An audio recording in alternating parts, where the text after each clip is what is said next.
Di tahun 90-an, kita pernah mendengar namanya sirkuit Pantura. Di jalur Pantura ini sangat terkenal dengan bus malamnya. Di jalur inilah para kru bus adu kecepatan, adu gengsi, dan adu nama besar. Di sebagian orang menyebutkan jalur Pantura ini adalah jalur neraka. Di jalur Pantura inilah kita merasakan seakan berada dalam sirkuit di ajang balapan Formula One. Di jalur ini sangat berbahaya bagi kendaraan pribadi. Karena bus di jalur Pantura rata-rata mempunyai kecepatan yang tinggi. Di jalur ini tempat mereka adu nyali. Jalur Pantura ini memang jalur yang paling favorit di tahun 90-an. Saya sendiri pernah mencoba melintasi jalur ini pada malam hari. Bagi teman-teman yang pernah mencoba sirkuit Pantura, mari kita berbagi cerita. Tinggalkanlah kisahnya di kolom komentar.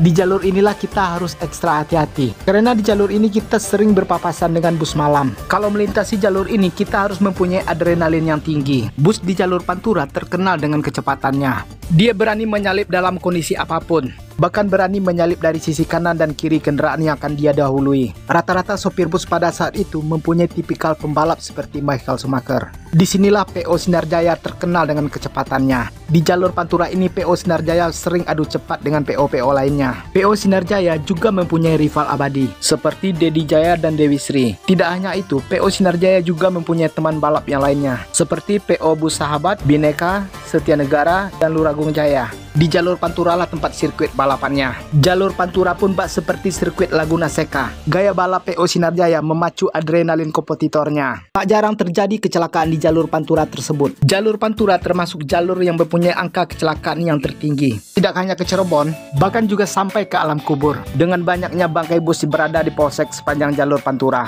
Walaupun saat ini PO Sinarjaya dibilang bus keong yang tak punya nyali adu cepat dengan bus yang lainnya. Padahal mereka tidak tahu bus apa yang dikenal sebagai raja jalanan di sirkuit Pantura. Jangan mengaku ngebut kepada pembalap yang telah pensiun. Itulah PO Sinarjaya. Sekarang PO Sinarjaya terlihat santun di jalanan. Dia tidak lagi mengandalkan kecepatan. Dia lebih mengutamakan keselamatan dan kenyamanan para penumpangnya. Bahkan disalip berkali-kali pun, dia tak akan kembali menyalip lagi. Tak ada lagi sopir bus yang ugal-ugalan di jalanan. Manajemen perusahaan membuat aturan yang ketat kepada sopir dan kru bus lainnya. PO Sinarjaya pada saat ini merupakan salah satu perusahaan otobus terbesar di Indonesia. Dari sini kita melihat bagaimana sejarah perjalanan otobus Sinarjaya sampai menjadi salah satu perusahaan otobus terbesar di Indonesia. PO Sinarjaya ini didirikan oleh Bapak Herman Rusli bersama Bapak Haji Rasidin Karyana pada tanggal 28 Oktober 1982 yang bertepatan di Hari Sumpah Pemuda. PO Sinarjaya ini beralamat di Jalan Diponegoro nomor 75 Tambun, Bekasi. Sebelum bergerak di transportasi angkutan penumpang, Bapak Herman Rusli terlebih dahulu mengelola transportasi angkutan barang di tahun 1960-an, yang ownernya adalah orang tua dari Bapak Herman itu sendiri. Pada awal berdiri, Bapak Herman dan Bapak Rosidin membuka usaha transportasi dengan menggunakan bus medium, melayani rute Cikarang Pulau Gadung sebanyak 14 unit di tahun 1981. Setelah itu baru mereka mencoba jalur akap dengan 10 unit armada di tahun 1982. Tapi sebelum launching PO Sinarjaya, dengan rute Jakarta Cirebon sebanyak 6 unit dan Jakarta Pekalongan sebanyak 6 unit, tapi yang beroperasi hanya 10 unit. PO Sinarjaya terus melakukan ekspansi ke beberapa kota di Pulau Jawa seperti Purwokerto, Wonosobo, dan Cilacap, dan juga ke Brebes. Di tahun 1989 dibentuklah PT Sinarjaya Megah Langgeng yang beralamat di DI Panjaitan nomor 12 Jakarta. Di tahun 1994 didirikanlah kantor cabang di Brebes disertai dengan pendirian SPBU Pertamina di bawah naungan PT Sinarjaya Kilang Mandiri. Di tahun 1995 didirikanlah anak perusahaan di divisi pariwisata dengan merek Starbus dan antarjemput karyawan dan juga angkutan travel dengan nama Sinar Shuttle untuk perjalanan travel Jakarta-Bandung di bawah naungan PT Sinarjaya Megah Langgeng. PO Sinarjaya juga mempunyai anak perusahaan yang bernama Daya Melati Indah atau disingkat dengan PT DMI dengan rute ke Jawa Tengah dan sekitarnya. PO Sinarjaya juga mempunyai anak perusahaan yang bergerak di divisi pengiriman paket yang bernama PT Sinar Express. Pada tahun 1997, PO Sinarjaya dikelola oleh putra Bapak almarhum Herman Rusli yang baru lulus kuliah dari Jerman, yaitu Bapak Teddy Kurniawan Rusli yang menjabat sebagai Direktur Utama PO Sinarjaya. Tak lama setelah Pak Teddy bergabung, dia dihadapkan dengan kondisi yang cukup sulit, yaitu krisis moneter. Pak Teddy fokus kepada manajemen perusahaan. Dia membenahi masalah internal perusahaan, mengedepankan keselamatan penumpang dengan mengatur kecepatan maksimum, yaitu 90 90 km per jam. Batas maksimum kecepatan tersebut terus diingatkan kepada para pengemudi. Banyak yang bilang PO Sinar Jaya itu adalah bus keong, tapi memang itu aturan yang sebenarnya yang telah dilakukan oleh pemerintah, yaitu 90 km per jam di jalan tol. PO Sinar Jaya juga memiliki rumah makan yang diberi nama Rumah Makan Panorama yang berada di Jalan Margasari, Bumiayu, Tegal, Jawa Tengah. Rumah makan ini tidak menyediakan makan gratis untuk semua kelas, tapi memberikan pilihan paket yang dapat dipilih oleh para penumpang PO Bus Sinar Jaya.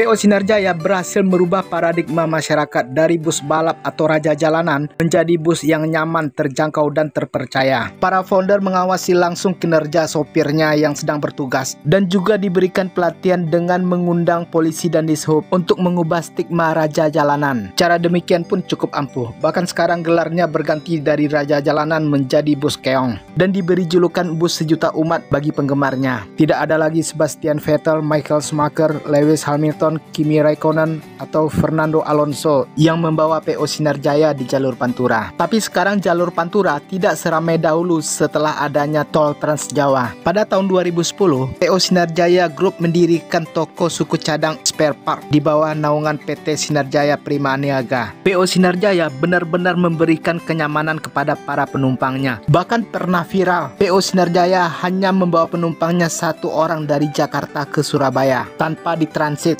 Seiring viralnya video tersebut, calon penumpang menjadi tertarik mencoba layanan PO Sinar Jaya. Seperti diungkapkan oleh Bapak Teddy di arena Gias 2022 ICE BSD City Tangerang. Pada tahun 2017, PO Sinar Jaya membuka layanan Jakarta Airport Connection atau GAC dari Hotel Said Jaya Lipo Cikarang ke Bandara Suta dengan menggunakan minibus travel Sinar Shuttle. Pada tahun 2017 itu juga, PO Sinar Jaya merilis bus double decker keluaran karoseri Adi Putro Jetbus 3 Plus SDD bermesin Mercedes-Benz OC500 RF2542 melayani rute Jakarta Pekalongan yang launching pada tanggal 23 Juni 2017.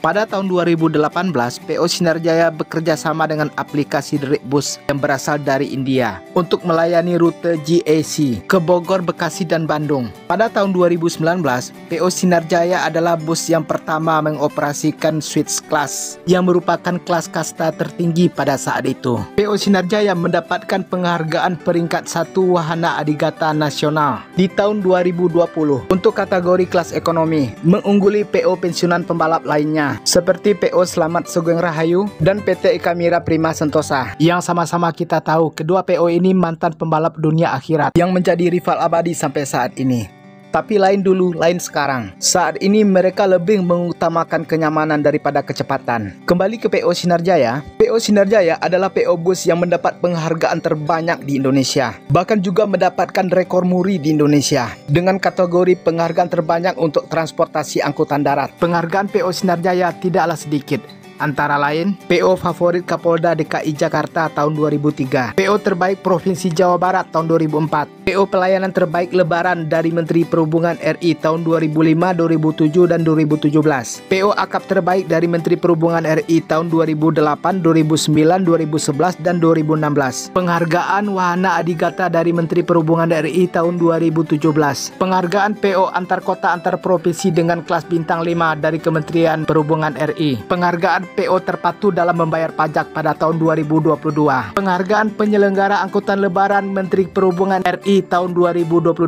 PO Sinar Jaya mempunyai beberapa macam kelas, antara lain kelas bisnis, eksekutif, suite kelas, suite kombi. Saat ini PO Sinar Jaya mempunyai armada lebih dari 1000 unit. Bahkan saat ini PO Sinar Jaya melakukan ekspansi ke Balikpapan dengan rute Balikpapan ke IKN yang berada di Kutai Kertanegara, Kalimantan Timur. Demikianlah kisah perjalanan bus PO Sinar Jaya dari julukan Raja Jalanan menjadi bus keong di Tol Cipali. Dari kisah PO Sinar Jaya ini kita bisa mengambil hikmahnya. Kenyamanan dan keselamatan lebih utama daripada kecepatan. Oleh karena itu, bus PO Sinar Jaya dijuluki bus sejuta umat bagi penggemarnya. Jangan lupa bantu subscribe dan like channel ini supaya channel ini terus berkembang. Dan saya akhiri dengan Assalamualaikum warahmatullahi wabarakatuh.